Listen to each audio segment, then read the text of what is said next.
నమస్తే అండి. నా పేరు Mahalakshmi. Welcome to Mahalakshmi gardening అండి. ఈరోజు మన వీడియో ఏంటంటే, మొక్కలకి మనం ఏమేమి పోషకాలు ఇస్తున్నాము, ఎలా ఇస్తున్నాము చూపిద్దామనండి. ఈరోజు నేను ఇచ్చే పోషకాలు ఏంటంటే, ఏమి కాదండి, కుడితి నీళ్ళతోనే చేశాను.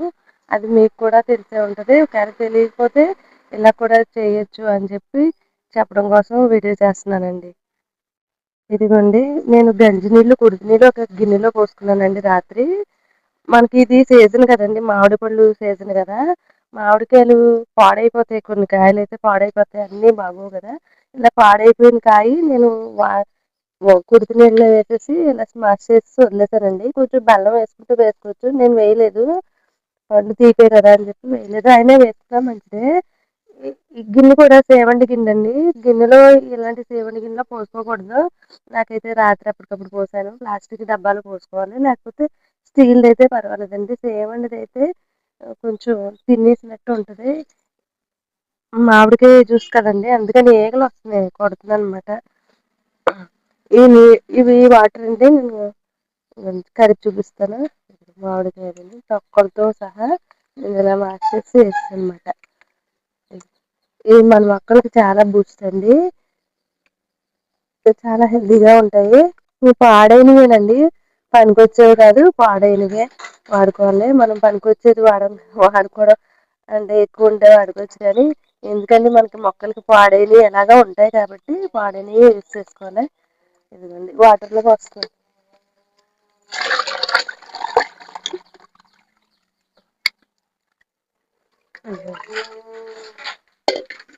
మనం ఒక గిన్నె నీళ్ళకి సగం బకెట్ సగం నీళ్ళలో పోసుకున్నాం. ఇంకా పోసుకోవచ్చు కూడా అండి, అంటే ఎక్కువ రోజులు పర్మనెంట్ అయితే కనుక చాలా వాటర్ పోసుకోవచ్చు. ఇప్పుడు నేను రాత్రే కదా వేసాను. ఇప్పుడు వెంచి కుడితి నీళ్ళలో మామిడికాయ పర్మనెంట్ చేసుకున్నాను. రాత్రే పోసాను, ఎక్కువ రోజులు ఇవ్వలేదు. రాత్రే వేసాను. ఇలాగా పాడైన కాయ ఉంటే మార్నింగ్ మనం ఇలాగా ఇలా పలుచగానే ఉన్నాయి చూడండి. చూస్తే ఇలా ఉంటే మనం మొక్కలకు పోసేసుకోవచ్చండి. నేను బూడిద ఉంటాయండి ఇంట్లో, బూడిద చల్లాను మొక్కల మీద, అందుకే మొక్కలంతా బూడిదలా కనిపిస్తున్నాయి.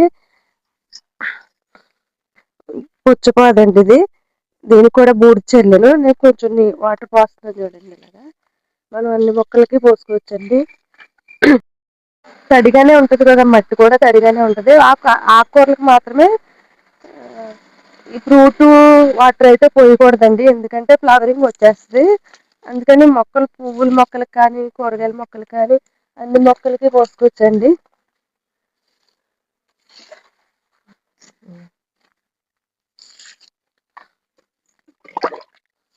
ఇలా మొక్కలకి అన్నిటికీ తెచ్చుకోవచ్చండి. ఎందుకంటే వర్షాకాలం కదా, మొన్న వర్షం పడింది, మొక్కలన్నీ కూడా తేమగా ఉన్నాయండి. కొంచెం వాటర్ అయినా సరిపోతుంది అన్నమాట. వర్షం లేని సమయంలో పోసుకుంటే మొక్కలకి అంతా పీల్చుకుంటుందండి. ఇది చామంతి మొక్క, ఇది ఇంకా అసలు ఫ్రూటింగ్ రాలేదు, ఎప్పుడు వస్తుందో కూడా తెలియదండి. కిచెన్ వేస్ట్ పెట్టానండి, అది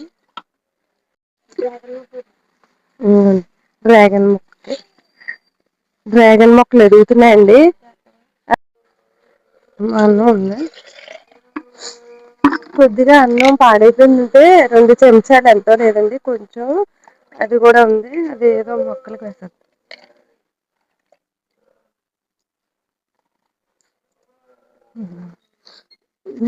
అరటి మొక్క కూడా పోద్దండి. ఇదండి ఈరోజు వీడియో. ఇలాగే మనం ఏ ఫ్రూట్ అయినా సరే అండి, స్వీట్గా ఉండే ఫ్రూట్ ఏదైనా సరే పర్మెంట్ చేసుకుని 2 రోజులు పర్మెంట్ చేసుకోవచ్చు. అలాగే ముందు రోజు పోసుకుని మర్నాడు కూడా మొక్కలకి పర్మెంట్ చేసి పోసుకోవచ్చు, సగం వాటర్ పోసుకొని.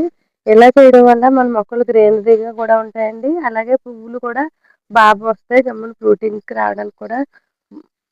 ఫ్రూటింగ్కి వస్తాయండి. తప్పకుండా ఇలా ట్రై చేయండి. వేస్ట్ అయిన పండు మనం ఎలాగ బయట పాడేస్తాం, లేకపోతే కంపోస్ట్లో వేసుకుంటాం, కంపోస్ట్లో అన్నా వేసుకోవచ్చు. ఇలాగా పర్మెంట్ చేసి మొక్కలకన్నా ఇవ్వచ్చండి. ఈ వీడియో కనుక మీకు నచ్చినట్లయితే లైక్ చేయండి, షేర్ చేయండి, అలా సబ్స్క్రైబ్ చేసుకోండి. చిన్న వీడియోని ఎంకరేజ్ చేసి సపోర్ట్ చేయండి. థ్యాంక్స్ ఫర్ వాచింగ్ అండి. సర్వేజన సుఖనో భవంతు.